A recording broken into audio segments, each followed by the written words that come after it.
بسم اللہ الرحمن الرحیم۔ السلام علیکم۔ آج میں واقعہ بیان کروں گا پیغمبر ہود علیہ السلام کا۔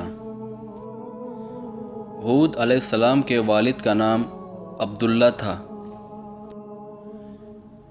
ہود علیہ السلام کو قوم عاد اور قوم ارم بھی کہا جاتا ہے، کیونکہ عاد اور ارم ہود علیہ السلام کے اجداد تھے۔ قوم ہود آکاف نامی بستی میں آباد تھی، اور یہ بستی عمان اور حضرموت کے درمیان واقع تھی۔ آکاف عربی میں ریت کے ٹھیلوں کو کہتے ہیں۔ یہ علاقہ سمندر کے کنارے واقع تھا۔ سورہ آکاف آیت نمبر 21۔ قوم عاد کے بارے میں اللہ تعالیٰ فرماتا ہے، اور آپ کے بھائی کو یاد کرو جب کہ اس نے اپنی قوم کو آکاف سے ڈرایا۔ قوم عاد کے لوگ اپنی رہائش کے لیے خیمے پسند کرتے تھے۔ ان کے خیمے بہت مضبوط ہوتے تھے۔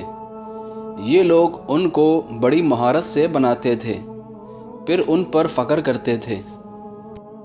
سورہ فجر آیت 6 سے 8 میں اللہ تعالیٰ فرماتے ہیں، کیا آپ نے نہیں دیکھا کہ آپ کے رب نے عاد کے ساتھ کیا کیا، جو نسل ارم سے تھے، ستونوں والے تھے، جن کے مانند دنیا میں کوئی قوم ایسی پیدا نہیں کی گئی تھی۔ اللہ تعالیٰ نے ان کے فن اور کاریگری کی ایک ایسی مثال دی ہے کہ وہ ایسے خیموں میں آباد تھے جن کے ستون بہت مضبوط تھے اور طاقتور تھے۔ ان لوگوں نے شہروں کو ایسی کاریگری سے بنایا کہ ان کے مطابق عجیب و غریب روایت مشہور ہو گئی۔ یہ نرم زمین میں خیمے بناتے تھے اور ساتھ ساتھ پہاڑوں میں بھی محل بناتے تھے۔ حالانکہ رہائش کے لیے زمین میں خیمے موجود تھے، صرف اپنا وقت اور دولت برباد کرتے تھے، پھر اس پر فخر کرتے تھے۔ شہر کے راستے بھی لمبے چوڑے تھے۔ کاریگری میں یہ لوگ اس انجام میں پہنچے کہ اس مقام پر آج تک کوئی نہ پہنچ سکا۔ اور یہ لوگ عربی میں بات چیت کرتے تھے۔ ہود علیہ السلام بھی عربی تھے۔ چنانچہ قوم نوح علیہ السلام کے بعد سب سے پہلے بت پرستی اختیار کی وہ قوم عاد تھی، اور قوم عاد بت پرستی کرتے تھے۔ اور قوم عاد طاقتور قوم تھی۔ ان کے جسم مضبوط اور ٹھوس تھے، اور ان کا قد بھی لمبا تھا، تقریباً 60 ہاتھ تھا۔ سورہ اعراف آیت نمبر 69 میں اللہ تعالیٰ جب اللہ نے تمہیں قوم نوح علیہ السلام کے بعد جانشین بنایا اور ڈھیل ڈھول میں تمہیں زیادہ پھیلاؤ دیا، سو تم اللہ کی نعمتوں کو زیادہ یاد کرو تاکہ تم فلاح پاؤ۔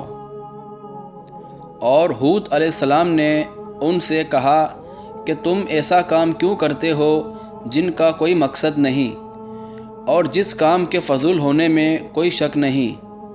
ہود علیہ السلام انہیں سمجھاتے تھے، اور ہود علیہ السلام نے فرمایا، ہے میری قوم، اللہ تعالیٰ نے تمہیں بڑی قوت سے نوازا ہے۔ تمہاری طاقت کا عالم یہ ہے کہ جب تم کسی پر ہاتھ ڈالتے ہو تو ظلم کرتے ہو، اور کوئی شخص تمہارے سامنے آنا گوارا نہیں کرتا، لہٰذا اللہ سے ڈرو اور میری پیروی کرو۔ اس سے ڈرو جس نے ان چیزوں سے تمہاری مدد کی۔ اللہ تعالیٰ نے اپنی ہر طرح کی نعمت، مال، اولاد، باغات، قوت، جسامت اور صنعت کاری سے تمہیں نوازا ہے، لہٰذا تم اللہ تعالیٰ سے ڈرو اور میری اطاعت کرو۔ لیکن ان کی قوم نے کوئی توجہ نہ دی، اور ان پر ایمان نہ لائی، الٹا تکبر کرنے لگے اور اللہ تعالیٰ کی ناشکری کرنے لگے۔ سورہ حامیم سجدہ آیت 15 میں اللہ تعالیٰ فرماتے ہیں، بس قوم عاد نے بلا وجہ زمین میں سرکشی شروع کر دی اور کہنے لگے ہم سے طاقتور کون ہے؟ جب یہ اپنی سرکشی اور کفر میں حد سے بڑھ گئے تب اللہ تعالیٰ نے ہود علیہ السلام کو ان کی طرف بھیجا۔ آپ نے انہیں اللہ کی طرف بلایا اور کہا، ہے میری قوم، اللہ کی عبادت کرو، اس کے سوا تمہارا کوئی معبود نہیں، کیا تم ڈرتے نہیں؟ اور قوم کے کافر سردار کہنے لگے، ہم دیکھتے ہیں کہ تو بڑی بے وقوفی میں ہے، ہمارے خیال میں تو جھوٹا ہے۔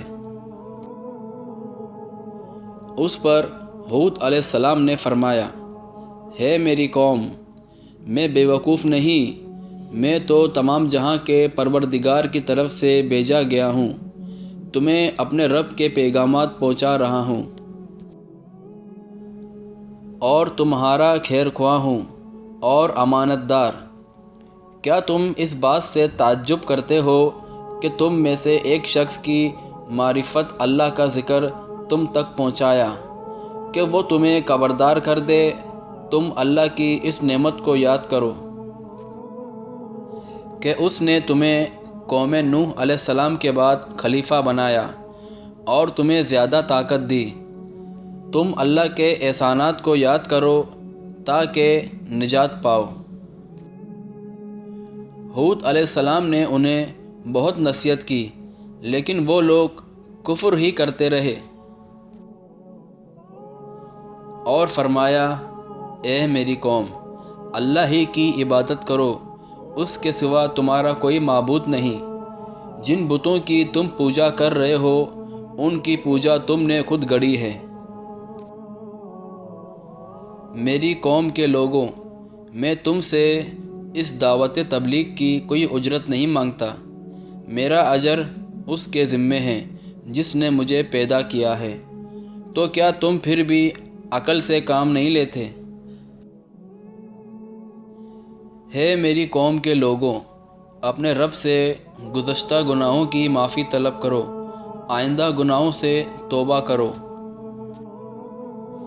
ہود علیہ السلام انہیں مسلسل دعوت دیتے رہے لیکن وہ ظالم قوم نوح علیہ السلام کی طرح اس کا مذاق اڑانے لگی اور کہنے لگی کہ ہمارے خیال میں تو بے وقوف ہے، اور کہا شاید تو ہمارے معبودوں کے بڑے جھپٹے میں آ گیا ہے، تو ہمارے بتوں کو برا کہتا ہے، اس لیے ان میں سے کسی کی مار تمہیں پڑی ہے، اسی لیے تو ذہنی مریض بن گیا ہے۔ وہ ظالم لوگ آخرت پر ایمان نہیں رکھتے تھے اور دنیا میں خوشحالی کی زندگی بسر کر رہے تھے، اور اپنے لوگوں سے کہنے لگے، یہ تو تم جیسا ہی انسان ہے، وہی کچھ کھاتا ہے جو تم کھاتے ہو اور وہی پیتا ہے جو تم پیتے ہو،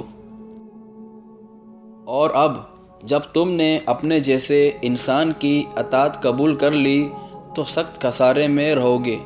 کیا یہ تمہیں اس بات سے دمکاتا ہے کہ تم جب مر کر خاک بن جاؤ گے تو پھر زندہ کیے جاؤ گے؟ ہرگز نہیں۔ یہ بات امکان سے باہر ہے جس کا وعدہ تم سے کیا جاتا ہے، اور یہ زندگی صرف دنیا کی ہے، ہم پھر نہیں اٹھائے جائیں گے، ہم اس پر یقین کرنے والے نہیں۔ یہاں تک کہ انہوں نے واضح طور پر کہہ دیا کہ آپ ہمیں تبلیغ کریں یا نہ کریں، ہم اپنے طور طریقے نہیں چھوڑیں گے، یہ تو پرانے لوگوں کا دین ہے۔ اور آخر ہود علیہ السلام نے انہیں کھلم کھلا دھمکی دی اور فرمایا، لوگوں سنو، میں تمہیں ہی نہیں اللہ کو بھی گواہ بنا کر اعلان کرتا ہوں کہ اللہ کے سوا جس کی عبادت ہو رہی ہے میں ان سب سے بیزار ہوں۔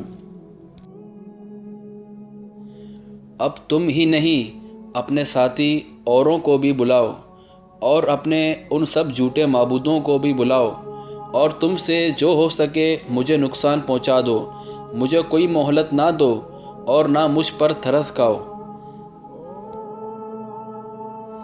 یہ فرمانے کے بعد آپ نے اللہ تعالیٰ سے دعا کی، اے پروردگار، ان کے جھٹلانے پر تو میری مدد فرما۔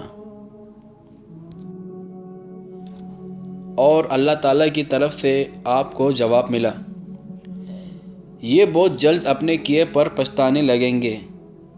اللہ کے نبی کا انکار کرنے، اس سے بغض رکھنے اور اس کا مذاق اڑانے والوں کا انجام کیا ہوا؟ اللہ تعالیٰ نے انہیں ایسے تہس نہس کیا جس کی تاریخ میں مثال نہیں ملتی، اور اللہ تعالیٰ نے انہیں ایسی آندھی میں تہس نہس کیا، اللہ نے ان سے بارش روک لی اور اس سے خشک سالی ہو گئی۔ درخت اور پھل ختم ہونے لگے، وہ لوگ بارش کی تمنا کرنے لگے۔ اسی حالت میں اللہ تعالیٰ نے عذاب نازل کرنے کا ارادہ کیا، اور انہوں نے دیکھا کہ سیاہ بادل ان کی طرف بڑھ رہا ہے۔ وہ لوگ خوشی سے اچھلنے لگے اور کہنے لگے، یہ بادل ہم پر برسنے والا ہے، جبکہ ان کا خیال بالکل غلط تھا۔ دراصل وہ ایک قہر الہی تھا جس کی مچانے کی وہ جلدی کر رہے تھے،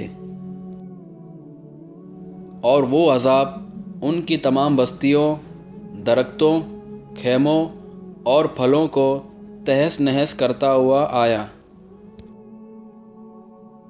اور آندھی اتنی تیز تھی کہ پہاڑوں پر ان کے تیار کردہ محلوں تک کو بھی اڑا لے گئی۔